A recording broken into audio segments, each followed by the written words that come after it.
दोस्तों ईरान में क्रांति हो गई। देखो महिलाओं ने बुर्खा उतार के फेंक दिया, वो भी लाइव।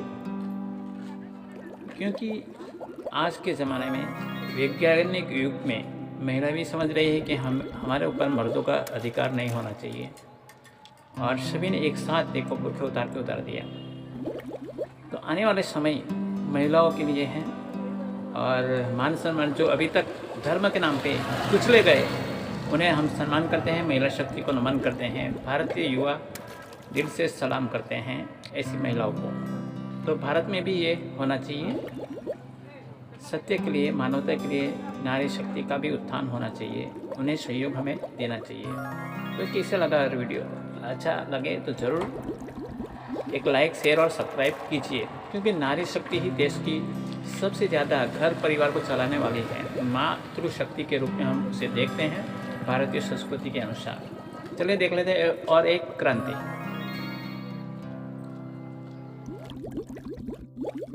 जो काम अमेरिका, फ्रांस, भारत, रूस कोई नहीं कर पाया, जिसने पूरे एशिया को हिला दिया। बात हो रही है एक ऐसे भगवा संत की जिसका नाम सुनते ही कट्टरपंथी मुसलमानों की रूह कांप उठती है। जी हाँ, उनका नाम है आसीन वीरातू, जिसने न सिर्फ मुसलमानों की जड़ों को हिला दिया बल्कि पूरे म्यांमार के समाज को एकजुट कर दिया।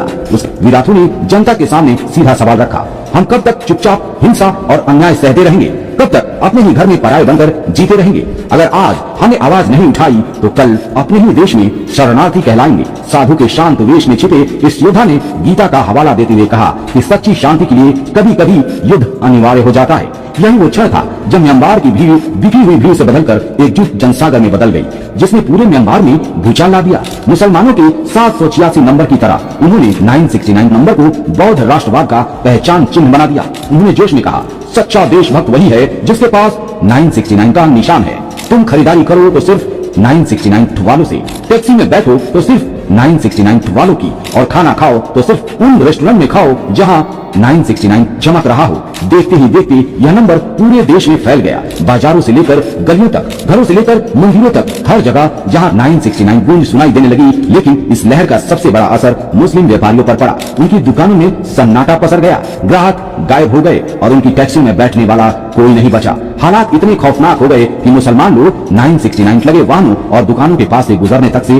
डरने लगे। इस आर्थिक बहिष्कार ने मुसलमानों की रीढ़ ही तोड़ डाली। हालात ये हो गया कि उन्होंने माल आधे दाम पर बेचना शुरू कर दिया। लेकिन जनता ने फिर भी उनकी ओर पलटकर नहीं देखा, क्योंकि वीरातू पहले ही चेतावनी दे चुके थे, दोस्तों अगर आज तुम सस्ते माल के लालच में आ गए तो समझ लो वही पैसा कल तुम्हारे ही खिलाफ हथियार बनकर लौटेगा। और इस रणनीति ने मुसलमानों को इतना बेबस और कमजोर कर दिया कि वे धीरे धीरे अपना कारोबार, अपना घर, यहाँ तक कि अपना देश छोड़कर भागने पर मजबूर हो गए। वीरातू खुले मंचों पर दहाड़ कर कहते थे, अगर अपनी संस्कृति, अपने धर्म और अपने देश को बचाना है तो दया दिखावे का समय खत्म हो चुका है। अब कठोर कदम ही असली करुणा है। जो मुस्लिम अब भी बचे हैं वे हाशिए पर जी रहे हैं। उनकी कभी की दादागिरी और डर फैलाने वाली छवि पूरी तरह मिट चुकी है। दूसरी तरफ बौद्ध जनता वीरातू को राष्ट्र नायक मानती है, जबकि दुनिया का बड़ा हिस्सा उन्हें खलनायक कहता है। मगर सच यही है दोस्तों कि वीरातू ने अपने आंदोलन से इतिहास में ऐसी गहरी लकीर खींच दी जिसे न समय मिटा पाएगा न विरोधी ताकतें। दोस्तों सवाल अब आपसे है, क्या भारत जैसे देश को भी